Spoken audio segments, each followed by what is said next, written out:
You might think your life is chaotic, but I'm willing to bet that this astronomer with a gold nose has you beat. Tycho was born to Danish nobility, but at 2, he was kidnapped by his uncle. But his uncle's just like, I'll raise him myself. And his parents are just like, okay, cool. Fast forward to age 20 and he's at a party arguing with another student about math. He's so passionate about it, it's not just trash talk, they draw swords. In the duel, he loses a chunk of his nose, which could have ended him socially, but he just wears it like a flex. He commissions a prosthetic nose made of gold and silver and carries around glue in his pocket. Despite this, his career takes off and he discovers a whole new star, which rocks the science world. See, back then, people thought the heavens were fixed and unchanging, but he proved them wrong. As Tycho's fame skyrockets, King Frederick II gives him an island. Builds this massive observatory that's more like a palace than a lab. It comes with underground rooms, massive instruments, and a printing press. And Tycho's household is even more chaos.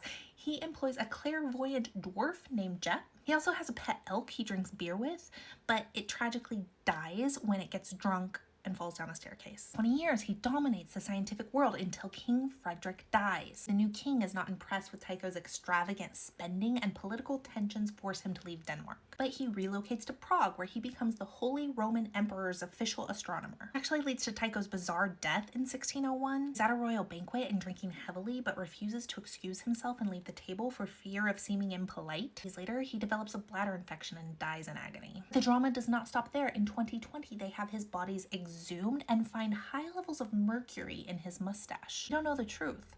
Was it a botched experiment, or did his assistant poison him to get his research? That famous gold and silver nose, when they exhumed him, he was wearing a brass one. So what do you think happened to Tycho?